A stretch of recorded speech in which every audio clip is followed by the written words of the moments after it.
नमस्कार and welcome you to world affairs. मैं हूं Prashant Dhawan. Now recently India के कोस्ट के करीब एक ऐसी घटना हुई है जिसे हम इग्नोर नहीं कर सकते। As a country we should be worried about this कि इंडिया के करीब ये क्या हो रहा है, क्योंकि आज ये हमारी शिप नहीं है, कल को ये हमारी शिप भी हो सकती है। यहाँ पे आप देख पाएंगे, इससे रिलेटेड आपको आर्टिकल दिख जाएगा कि इजराइल लिंक्ड वेसल एक वेसल थी।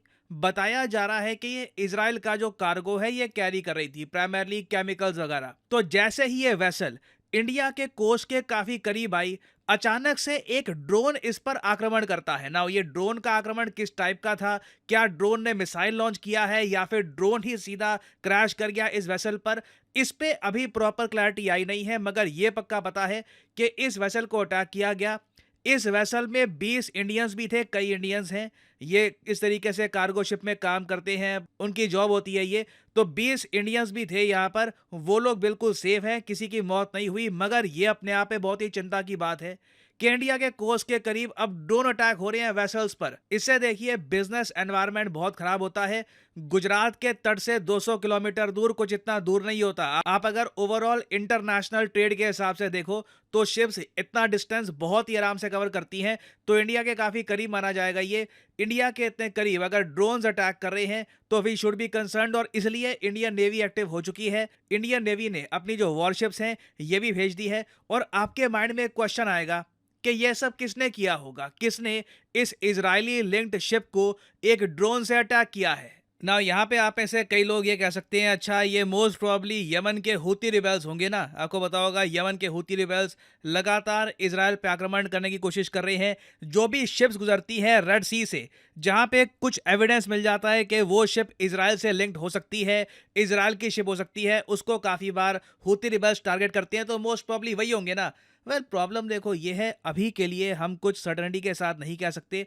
यूके की तरफ से आप अगर देखो, जो यूके मैरीटाइम ट्रेड ऑपरेशंस है उनकी तरफ से एक ये रिपोर्ट पब्लिश हुई है। उन्होंने बताया है कि कैटेगोरिकली कहाँ पर ये वेसल थी, कहाँ पे अटैक हुआ है, बट किसने ये अटैक किया है, कहाँ से ये ड्रोन आया था ना, इसको लेकर अभी कुछ प्रॉपर क्लैरिटी है नहीं। और किसी ने क्लेम नहीं किया है कि हम लोगों ने ये स्ट्राइक किया है। मेरे हिसाब से एक रीज़न ये भी है कि ये स्ट्राइक इंडिया के बहुत पास हो गया ना, तो जिसने भी अटैक किया है वो थोड़ा सा आप कह लो झिझकेगा क्लेम करने से कि हमने ये अटैक किया है, क्योंकि इंडिया एक बड़ी नेवल पावर है रीजन में। ये लोग चाहेंगे नहीं कि इंडिया जैसा अभी के लिए फॉर द टाइम बिंग, इस केस में जो हम एक स्लीपिंग जाइंट है, सडनली हम जाग जाएं और हम यहाँ पे एक्टिव हो जाएं। तो अभी तक किसी ने रिस्पॉन्सिबिलिटी क्लेम करी नहीं है, बट मोस्ट प्रॉब्ली जो रीसेंट इवेंट्स हुए हैं उनको अगर हम देखें तो मोस्ट प्रॉब्ली या तो हूती रिबेल्स होंगे या फिर ये ईरान भी हो सकता है। ईरान पर भी आरोप लगे हैं पिछले कुछ महीनों में कि ये लोग इजराइल की जो शिप्स हैं, इजरायली लिंक्ड जो शिप्स हैं, उनको किसी ना किसी तरीके से टारगेट कर रहे हैं ताकि इजराइल को इकोनॉमिक लॉस हो।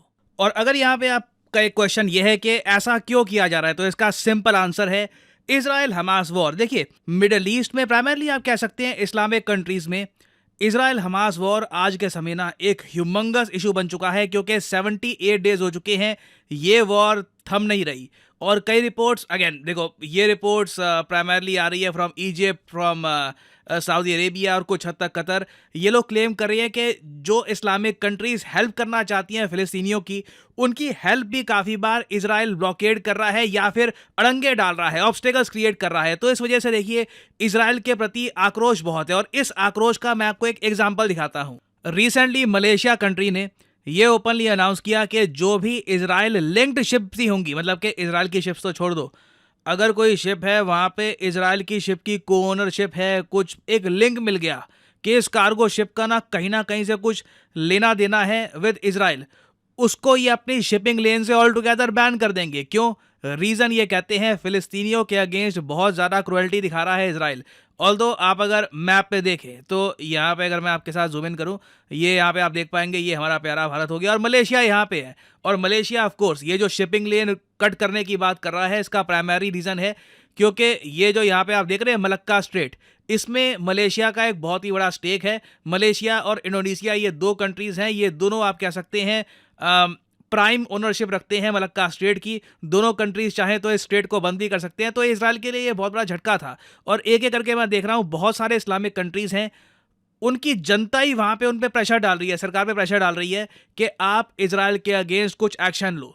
उसके रिस्पॉन्स में कल को यूएसए कुछ करता है, यूरोप कुछ करता है, वो हम झेल लेंगे। बट अभी के लिए ना आप इजराइल को पनिश करो, शिपिंग लेन्स ब्लॉक कर दो, बिजनेसमैन की हेल्प मत करो, इनकी इन्वेस्टमेंट्स रोको। तो एक जेन्युइन मैं देख पा रहा हूं इच्छा है इस्लामिक कंट्रीज में कि इजराइल पर इकोनॉमिक प्रेशर डाला जाए ताकि फिलिस्तीन पे जो आज के समय किया जा रहा है ये रुक जाए। नाउ यहाँ पे आपका क्वेश्चन होगा कि इस पर्टिकुलर केस में इंडिया को क्या करना चाहिए। देखो, हमारा मेन ऑब्जेक्टिव ये है कि इंडिया के आसपास की जो ग्लोबल शिपिंग लेन्स हैं ये ओपन रहे, फ्री रहे और सेफ रहे। क्योंकि कल को इंडिया के आसपास जो कार्गो है इन पे अटैक होता है, चाहे ड्रोन का अटैक हो, किसी का भी अटैक हो, इससे टेरर फैलता है, डर फैलता है, आप समझ सकते हैं। क्योंकि अगेन कल को कोई और कार्गो शिप है, वहाँ का जो क्रू है वो डरेगा कि ये जो ड्रोन है ये अगर मान लो मिस फायर कर गया या फिर कहीं और इसने हिट कर दिया तो हमारी जान यहाँ पे जा सकती है। तो ये बहुत ही इंपॉर्टेंट है कि जो भी यहाँ पे शिपिंग वेसल्स है हम उनकी प्रोटेक्शन करें। इसके लिए देखिए एक ऑप्शन है। अगेन मैं एक्चुअली आपसे ही पूछूंगा, मैं हमेशा आपका ओपिनियन काफ़ी इंपॉर्टेंट मानता हूँ, बट मैं आपके साथ शेयर करता हूँ कि रिसेंटली यूएसए ने क्या किया है। यूएसए ने रिसेंटली 10 कंट्रीज का एक ग्रुप बनाया, एक आप कह लीजिए फोर्स बनाई। इस फोर्स का काम यह है कि रेड सी में जो हूती अटैक्स हो रहे हैं ना इनको काउंटर करना। यहाँ पे आप देख पाएंगे रेड सी में जो भी हूती अटैक्स हैं इनको काउंटर करना है। इसमें जो 10 कंट्रीज इन्वॉल्व हैं ये आपके सामने है: Bahrain, Canada, France, Italy, Netherlands, Norway, Seychelles, Spain, UK और ऑफ कोर्स यूएसए तो है ही। बट इनका जो प्राइमरली फोकस है ये रेड सी के आसपास है। अरेबियन सी में ना मेरे हिसाब से इवेंचुअली सेफ्टी बढ़ाने के लिए इंडिया और यूएस को मिलकर कुछ करना होगा। ऑफ कोर्स बाहर के जो और कई कंट्रीज हैं इनको भी हम इन्वॉल्व कर सकते हैं। बट अगेन आप खुद सोच कर देखो, इटली क्या कर लेगा अरेबियन सी में? नॉट मच, कुछ ज़्यादा कर नहीं पाएगा। एक बार को आप कह सकते हैं फ्रांस कुछ कर सकता है, बट कनाडा, कई बार मुझे लगता है कि यूएस जो ये ग्रुप्स बनाता है ना इनमें कई कंट्रीज बस दोस्ती के नाम पर ही ऐड कर लेते हैं। कनाडा क्या यहाँ पर कर लेगा, नेदरलैंड्स क्या कर लेगा, Norway, really really Norway, I mean Norway का क्या रिलेशन है अरेबियन सी में? नॉर्वे का कोई रिलेशन मेडिटेरेनियन से भी नहीं है। But still I think eventually इस रीजन की सेफ्टी के लिए एक शायद नई फोर्स बनानी पड़े जो इंश्योर करे कि जो वेसल्स हैं यहाँ पर ये बिल्कुल सेफ रहे। कल को किसी वेसल की तरफ किसी ड्रोन का अटैक आ रहा है तो उसको इंटरसेप्ट हम कर सकते हैं, ताकि वी मेक श्योर कि यहाँ पे ये जो अरेबियन सी का एक बहुत ही इंपॉर्टेंट कमर्शियल रूट है ये एक वॉर जोन ना बन जाए। तो यहाँ पे मैं जानना चाहूँगा आपका ओपिनियन, क्या आपके हिसाब से इंडिया को इस तरीके से कोई यूएस लेड फोर्स का पार्ट बनना चाहिए, या फिर आप मानते हैं कि नहीं, स्टे न्यूट्रल, इस झमेले से जितना दूर हो सके उतना दूर रहो, थोड़ा बहुत कुछ ड्रोन करता है करने दो, इग्नोर इट, क्योंकि ये इशू बहुत कॉम्प्लिकेटेड है, कई कंट्रीज के सेंटिमेंट जुड़े हुए हैं यहाँ पर।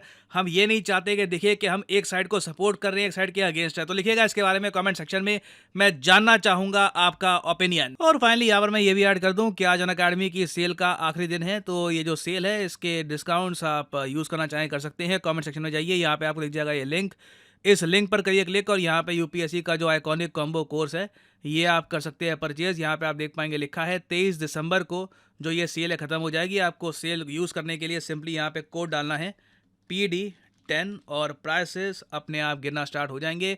सो यूज़ करिए code PD10 and you will be able to save a lot of money last day of the sale. और इसी नोट के साथ ये है यहाँ पर वीडियो का अंत। Thank you for listening and as I always say, may the gods watch over you.